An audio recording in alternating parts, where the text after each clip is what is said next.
భాను న్యూస్కి స్వాగతం సుస్వాగతం. ఎప్పటికప్పుడు చూస్తూనే ఉండండి తాజా అప్డేట్స్. ఇబ్రహీంపట్నం జోగి రమేష్ ఇంటికి నిప్పంటించిన టీడీపీ శ్రేణులు. ఇబ్రహీంపట్నం మాజీ మంత్రి వైసీపీ నేత జోగి రమేష్ ఇంటిపై టీడీపీ శ్రేణులు దాడి చేశాయి. ఇబ్రహీంపట్నంలోని ఆయన ఇంటికి వచ్చిన టీడీపీ కార్యకర్తలు ఆయన ఇంటిపై రాళ్లు రువ్వారు. అనంతరం ఇంట్లోకి చొరబడి నిప్పు పెట్టారు. దీంతో ఇబ్రహీంపట్నంలో ఉద్రిక్తత నెలకొంది. ఈ సమయంలో జోగి దాడి చేస్తారా, నేనేమి చేశాను? జోగి రమేష్ వ్యాఖ్యలు. ఇబ్రహీంపట్నంలో తన ఇంటిపై జరిగిన దాడిపై మాజీ మంత్రి జోగి రమేష్ స్పందించారు. తిరుపతిలోని మాజీ ఎమ్మెల్యే చెవిరెడ్డి ఇంటి వద్ద ఆయన మాట్లాడారు. అరాచక ప్రభుత్వం నిన్నటి నుంచి దాడులకు తెగబడుతోందని, నేను ఏం చేశానని నా ఇంటిపై దాడి చేస్తున్నారని ప్రశ్నించారు.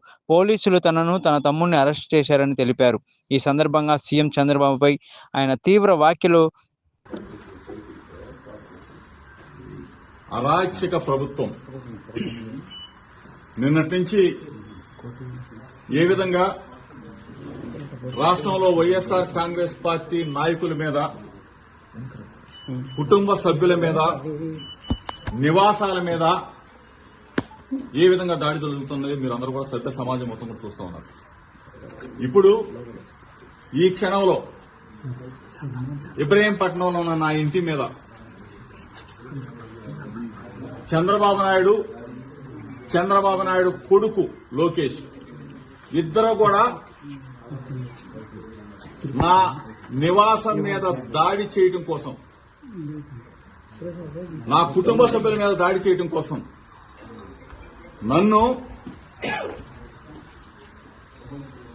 ఏదైనా చేయాలి, కిరాతకంగా చేయాలి, రాక్షస ఆనందం పొందాలన్న ఉద్దేశంతో ఇప్పుడు దాడి జరుగుతున్న దృశ్యాలను మీరు మీడియా మిత్రులు అందరూ కూడా, రాష్ట్ర ప్రజలందరూ కూడా గమనిస్తా ఉన్నారు. 83 రోజులు అన్యాయంగా, అక్రమంగా ఒక ఫేక్ కేసులో చంద్రబాబు నాయుడు కొడుకు అన్యాయంగా ఇరికించి 83 రోజులు నన్ను జైల్లో పెట్టి నన్ను నా తమ్ముడిని రాక్షసానందం పొందారు. ఇది చాలేదా? ఇది చాలకపోగా పెట్రోల్ బాంబులు వేసి నన్ను, నా కుటుంబాన్ని అంటే హతమార్చాలని చూస్తారా? ఏం చంద్రబాబు నాయుడు, ఏ లోకేష్, ఏంటి దుర్మార్గం? నన్ను అక్రమంగా 83 రోజులు నిర్బంధించింది చాలక, నన్ను, నా తమ్ముడిని, నా కొడుకును కూడా జైల్లో పెట్టింది చాలక, ఒక బలహీన వర్గాలకు సంబంధించిన జోగి రమేష్ ని నన్ను ఇబ్బంది పాలు చేయాలా, నన్ను హతమార్చాలా, నా కుటుంబాన్ని అంటే ఏ స్థాయికి వెళ్ళిపోతా ఉంది? ప్రజాస్వామ్యం, రాజ్యాంగం మొత్తం కూడా కూనీ చేస్తూ పోలీసు వ్యవస్థ చోద్యం చూస్తా ఉన్నారు. పోలీసులు చోద్యం చూస్తా ఉన్నారు. పోలీసుల సమక్షంలో దాడా? పోలీసు చోద్యం చూస్తారా?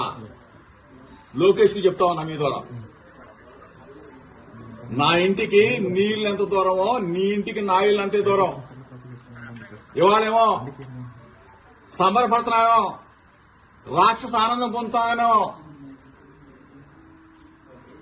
హెచ్చరిస్తా ఉన్నా. మీడియా మిత్రుల ద్వారా చెప్తా ఉన్నా, రాష్ట్ర ప్రజల సమక్షంలో చెప్తా ఉన్నా, ఇది దుర్మార్గమైన చర్య. నేనేం చేశానా? నువ్వు 83 రోజులు మీ అయ్యా నువ్వు నన్ను జైల్లో పెట్టి రాక్షసానందం పొంది చాలక నా ఇంటి మీద దాడి చేస్తావా? పెట్రోల్ బాంబులు వేస్తావా? అసలు ఇంత దుర్మార్గులాగా ప్రవర్తిస్తారు మీరు. నేనేమన్నాను?